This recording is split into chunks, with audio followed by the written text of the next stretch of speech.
What's going on, everybody? James here, RedoptionAgency.com, 23 years selling full-time on eBay. And today I'm going to, I just saw a video, so I want to bring that up and we'll watch the video. And then we're going to do a little something different from me. And we're going to get more details about what this video may mean for us resellers here in the future. All right, so move this out of the way. We're going to talk about the USPS. The Postal Service could be in for an overhaul. President-elect Trump is considering privatization. Jeff Locke in Philadelphia. All right, Jeff. Now, we know the Postal Service lost $100 billion since '07. Tell me how much they lost in 2024. Oh, you're always so concerned with money. I don't understand it.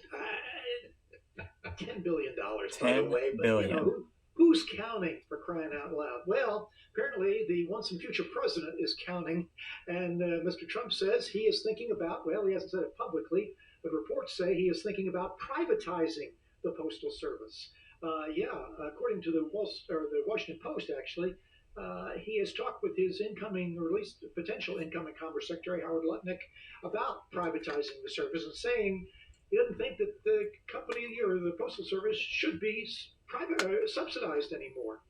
As you point out, they lost a lot of money, but hey, they've got a big mandate. Take a look at these numbers. 167 million addresses that it is mandated it must deliver to.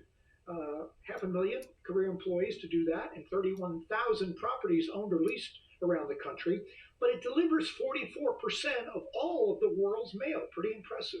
Yeah, you mentioned the 100 billion. I mentioned the 10 billion. Those are the losses. And, the Postmaster General, Louis DeJoy, was on Capitol Hill last week, and he got an earful from one Republican congressman from Georgia. And, Louis DeJoy appointed, he's a Republican, by during the Trump administration.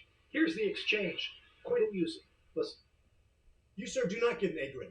You cannot give yourself that grade. I just did. You can't.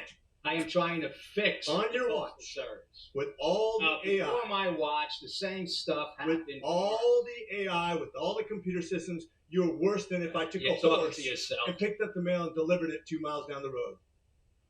That's you. I hope you got that on camera.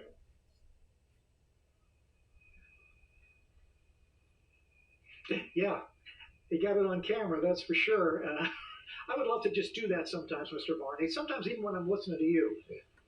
Oh, that was cruel. Merry Christmas. We'll see you again later. So, what do you think about that? Well, I decided to do something I never did and walked over to ChatGPT. I've only used this a couple of times. So I put in a question: what would happen if the USPS was privatized? And here's what it says. Privatizing the U.S. Postal Service would have significant implications for mail delivery, the economy, and the broader public. Here's a breakdown of potential consequences. Increased cost for consumers, higher rates. Currently, USPS is a government-run entity that is required to provide universal service at affordable rates, even to remote and rural areas. Privatizing could lead to higher postage rates, especially for services to less profitable regions, as private companies would seek to maximize profit. Next up, profit motive. A private company might prioritize high volume, high profit service like bulk mailing or urban deliveries, while scaling back on less profitable areas, leading to increased costs for consumers in rural and less populated regions.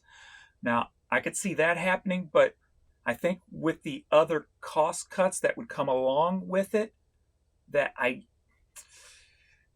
would hope that the rates would not go higher, that they would actually go lower, because you're cutting out a lot of the, I think like the union and the 401k type of stuff. That's what's really sinking the USPS, from what I understand. Reduction in service availability. One of the primary goals of the USPS is to provide service to every American, regardless of geographic. If privatized, it might no longer be required to service remote or economically unviable areas, resulting in reduced service or the closure of post office in some regions. Next up, delivery frequencies. USPS delivers 6 days a week, and it ensures that service is available even in low demand areas. A privatized service might reduce daily days, switching to 3 to 4 days a week to reduce operation costs. Impact on workers and labor. USPS employees are heavily unionized. Privatizing could lead to job cuts, reducing benefits, and changes to worker rights as a private company, which would likely seek to restructure operations to increase efficiency and reduce cost. Now, that's what I think would bring down the actual postage, at least for urban areas.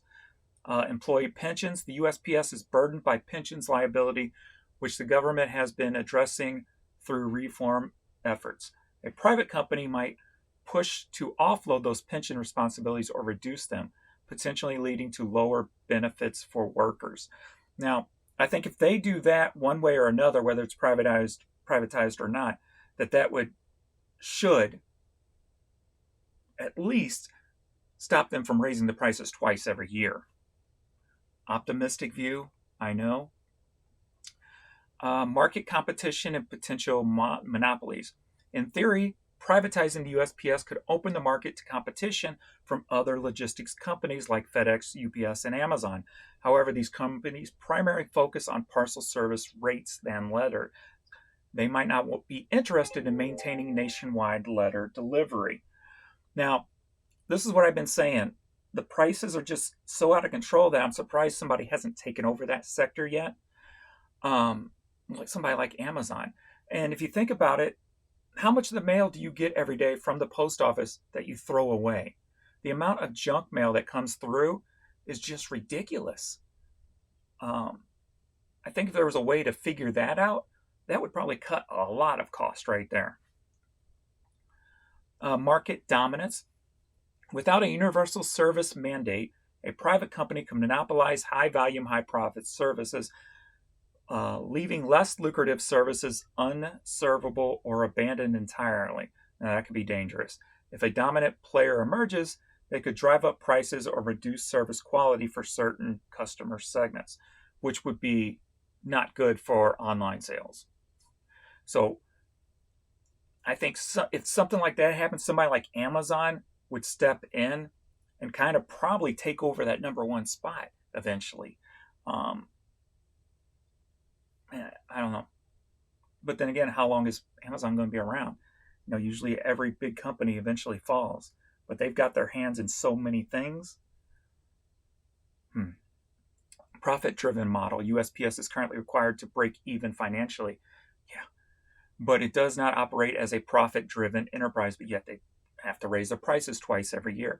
Privatizing would shift the focus toward generating profits, which could result in cost-cutting measures, layoffs, and a reduction in service quality for nonprofit routes. Subsidies or bailouts.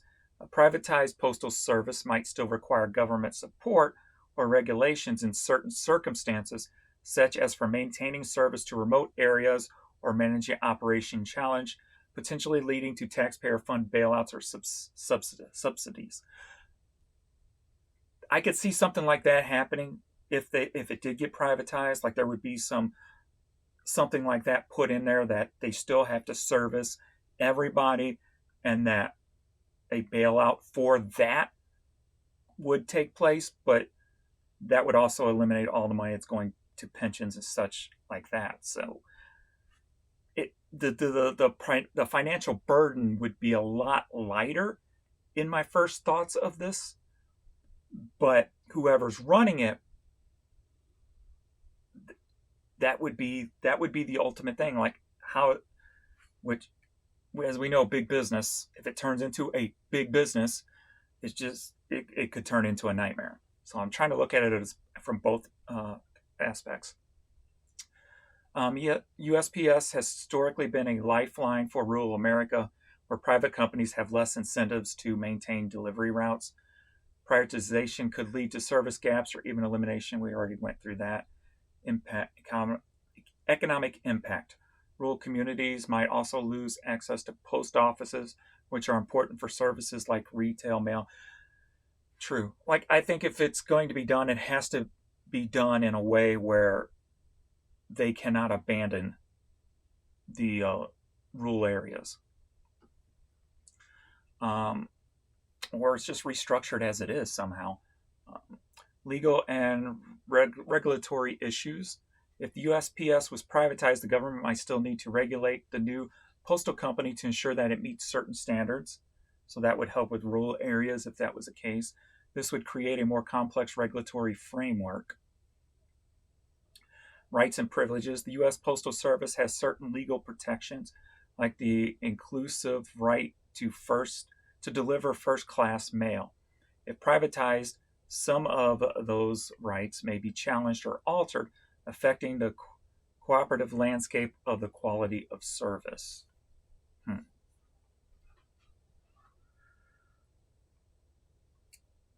Innovation and efficiency. There's money in first class if it's done right, though.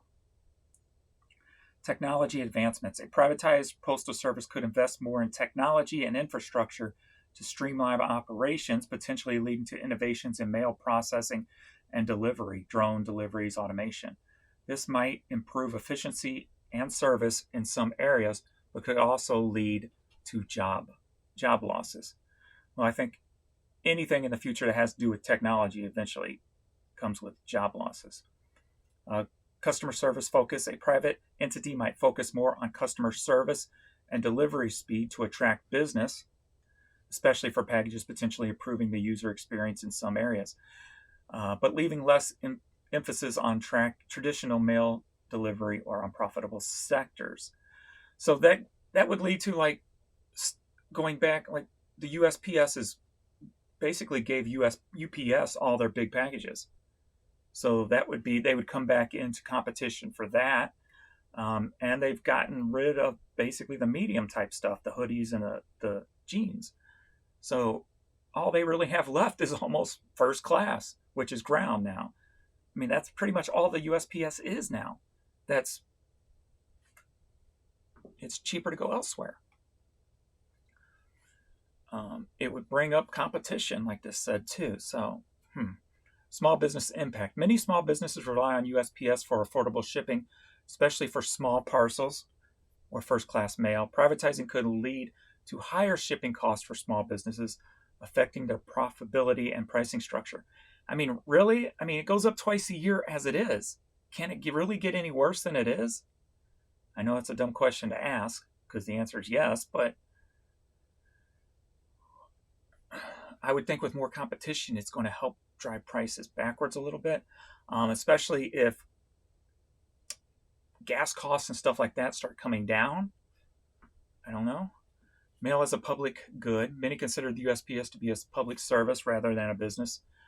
Privatizing could shift public perception, with some arguing that mail delivery should remain a public good, especially given its role in ensuring equality of access to communications, voting, and other essential services. So in conclusion, privatizing the USP would likely lead to higher costs, reduced services, and more competitive dynamics in certain urban areas, which could lower the price. Those are my words. But the cost of accessibility and fairness in rural and remote regions, if that's put into the clause that it has to stay there, and could be bailed out from that. It would also disrupt the existing labor model and could raise questions about the balance between profitability and universal service. While privatizing could drive efficiency in some areas, it would need to be carefully regulated to avoid creating gaps in services or unaffordable prices for many Americans. So nothing crazy stated here. It could go one way or the other. It's a gamble.